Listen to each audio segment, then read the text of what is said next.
देश के लिए क्या कुछ कष्ट झेलते हैं। लेकिन कभी कभी मौका मन में आता था कि क्या हमारे देश में भी ऐसा हो सकता है क्या? क्या ये संभव है क्या? लेकिन आज मैं बड़े विश्वास से कह सकता हूं कि हिंदुस्तान का सामान्य मानवी भी अगर उसे अवसर मिले, मौका मिले, जिम्मेवारी की बात आ जाए, जैसा आपने करके दिखाया, वह भी पीछे रहने वालों में से नहीं है। ये मैं अनुभव से कहता हूं।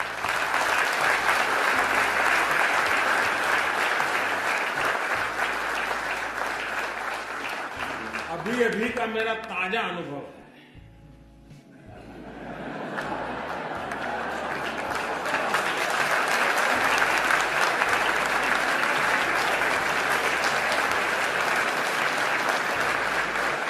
कौन से वाला?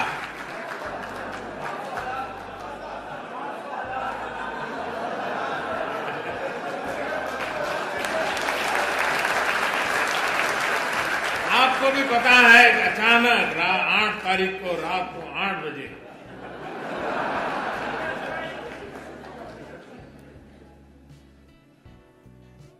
$500 और 1000 की नोट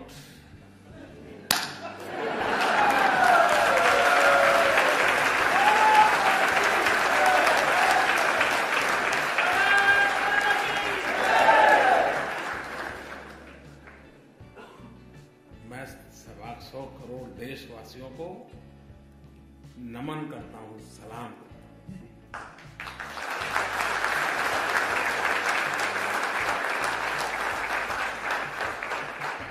घर में शादी है, वैसे नहीं है।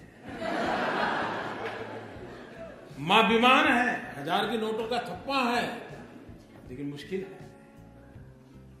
इन सब के बावजूद तकलीफ है, ये पता है, खुद को है पता है, अड़ोस पड़ोस को है पता है, उसके बावजूद भी लोग मुंह में उंगली डाल करके पूछवाते थे, मोदी को कुछ बोलो, कुछ मोदी के खिलाफ बोलो। ऐसा भी चल रहा है। लेकिन मैं देश के लोगों को 100 सलाम करता हूं।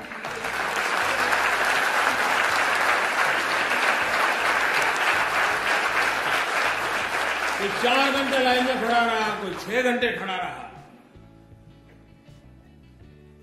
लेकिन तकलीफ झेली,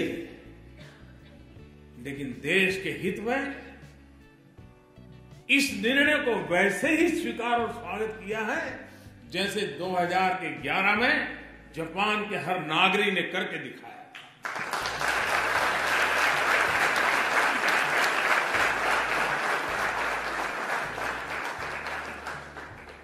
कुछ स्थान पर तो लोग 5-5 घंटे खड़े थे और अचानक एटीएम काम करना बंद कर दिया, तो भी चलो कल ठीक हो जाएगा। ये अपने आप में देश के उज्जवल भविष्य की निशानी है, उज्जवल भविष्य की निशानी। ये ठीक है कि पाप करने वालों की संख्या कोई ज्यादा नहीं होगी, 1 लाख 2 लाख 5 लाख लोग, मुसीबत 125 करोड़ को हो रही है। लेकिन फिर भी 125 करोड़ को लगता है कि अगर इतना सा झेलने के बाद, और आपने देखा होगा, अब तो व्हाट्सएप पर सब आता होगा,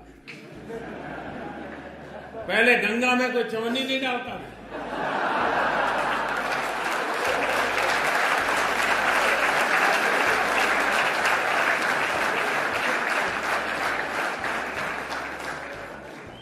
नोटें बह रही है गंगा।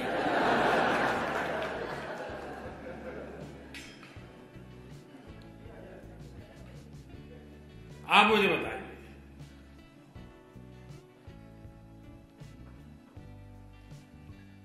चोरी का माल निकलना चाहिए नहीं निकलना चाहिए?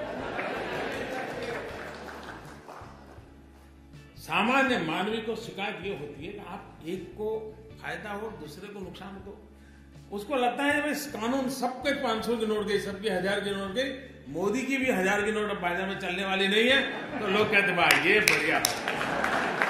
ऐसा होना चाहिए, हर एक के लिए समान उसका असर है। और इस कारण, इस निर्णय से मुझे भी पता नहीं था कि मुझे ऐसे आशीर्वाद मिलेंगे, जिस आशीर्वाद के शायद मैं जब सोच रहा था कि ये करूंगा तो क्या क्या तकलीफ आएगी, क्या क्या फायदा होगा, वो तो मैं सोचा ही नहीं था। मैं दिमाग खपा रहा था कैसे करूं कैसे, और अच्छा एक काम ऐसा था कि लोगों से बता भी नहीं सकता था, अचानक करना पड़े वरना तो खेल खत्म। जो लोग इतना जमा कर सकते हैं वो अपनी जगह भी कर सकते हैं, तो इसलिए इसको सीक्रेट रखना भी जरूरी था। तो मैं सोच रहा था ये तकलीफ होगी, ये तकलीफ होगी, ये मुश्किल होगा, तो हमारी छोटी टीम थी, बैठ करके रास्ते खोज रहे थे। लेकिन मैंने ये नहीं सोचा था उसमें से मुझे कोई आशीर्वाद भी मिलेंगे। जब लोगों को पता चला कि किसी गृहिणी के, कि हर महिला सब्जी लेने जाती थोड़ा बचा लेती है, साड़ी के पल्लू में बांध के रखते हैं, घर में सब खाली हुआ, मुसीबत आई वो निकाल के दे देगी, लो जाओ जाओ ले जाओ। हमारे देश में महिला कुछ न कुछ बचा के रखती है, और ईमानदारी का होता है, कोई बेईमानी का पैसा नहीं होता है। जब हमने कह दिया कि अगर किसी गृहिणी का 2.5 लाख रुपया अगर वो बैंक में जमा कर देगी तो सरकार उसको नहीं पूछेगी कि ये 2.5 लाख रुपए कहां से आए थे।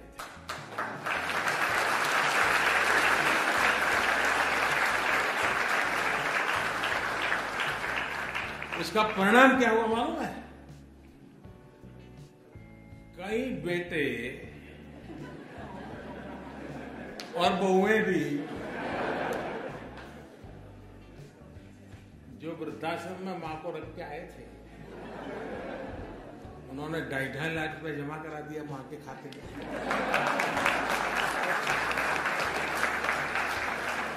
अब मुझे बताइए वो मां मुझे आशीर्वाद देगी कि नहीं देगी? ऐसी वृद्ध मां आशीर्वाद दे तो फिर योजना सफल होने में कोई आशंका रहती है क्या? भाइयों बहनों, ये बहुत बड़ा स्वच्छता का अभियान है।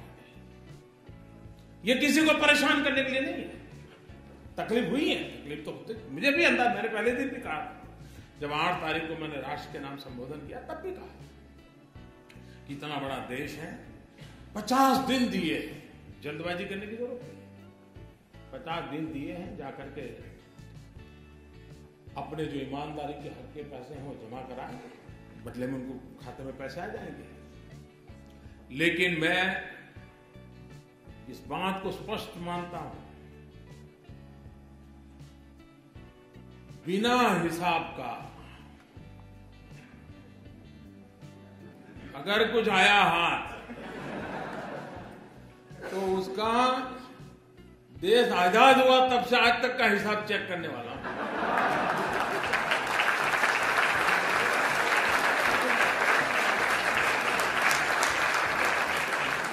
जितने लोगों को नए लाना पड़ेगा ला करके भी इस काम में लगाऊंगा। हाँ, ईमानदारी का है, उसका जय जयकार, उनको कोई प्रॉब्लम नहीं। लेकिन इस प्रकार से किसी ने जमा किया और वो सोचता होगा कि आज बैंक में रख दूंगा फिर देख लूंगा, कोई बचने वाला नहीं। और जो लोग मुझे जानते हैं वो कुछ समझदार भी है, तो उनको लगता है यार बैंक में जाने के बजाय गंगा जी में जाना अच्छा है। पैसे मिले या न मिले, पुण्य तो मिल जाएगा। और इसलिए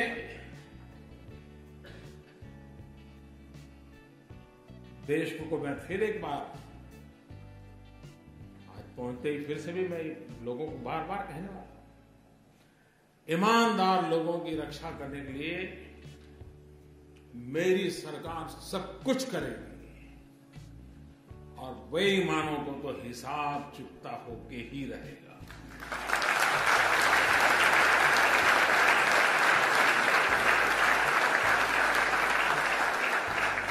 अच्छा, ऐसा नहीं कि हमने रातों रात किया है। हमने पहले एक स्कीम निकाली कि भाई आप इतना दंड लेकर के जितना दे सकते हो दे दीजिए। तो करीब 67,000 करोड़ रुपए आए। तब भी कुछ लोग तो कहते थे कि मोदी फेल हो गए, मोदी का कुछ नहीं हुआ, लेकिन आखिर भी आंकड़ा आया तो अब वो बोलते ही नहीं। और पिछले 2 साल में इस प्रकार के अलग अलग जो प्रयास किए,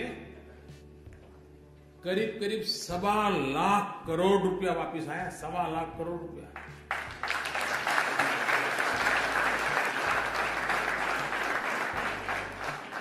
तो मौका दिया था, ऐसा नहीं कि नहीं दिया था। लेकिन फिर भी अगर आपको लगता है कि वैसे ही है पहले जैसे थे, तो फिर गलती मेरी नहीं है।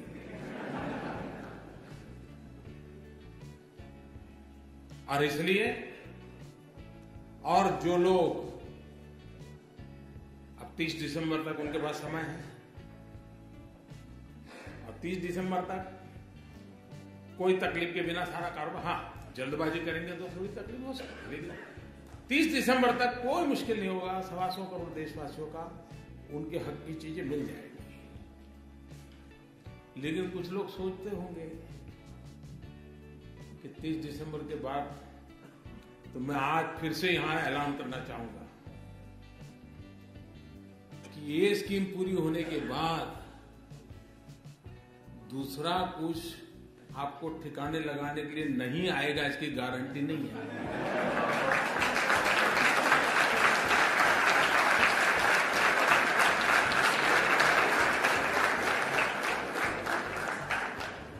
अब दुनिया इतनी बदल चुकी है, हमने मुख्य धारा में, आप ठीक है पहले कर लिया भाई, मैंने मौका दिया, बेटों का नसीब की चिंता करो।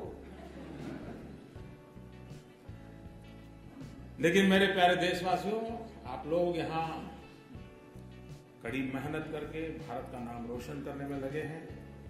आपके पुरुषार्थ से देश का गौरव भी बढ़ता है। दुनिया में जहां भी जाते हैं, भारतीय समुदाय के व्यवहार की बहुत ही सकारात्मक चर्चा विश्व में जहां जहां भारतीय समुदाय रहता है उनसे मिलती है सुनने के लिए, और उसके कारण भारत की साख भी बढ़ती है, भारत की प्रतिष्ठा भी बढ़ती है। तो ये आप लोगों का बहुत बड़ा योगदान है। मैं फिर एक बार आप सबको मिलने का मुझे अवसर मिला, मैं आपका बहुत बहुत धन्यवाद करता हूं, और मैं आपको विश्वास दिलाता हूं कि अब हिंदुस्तान निरंतर आगे बढ़ने वाला है, विकास की नई ऊंचाइयों को पार करने वाला है।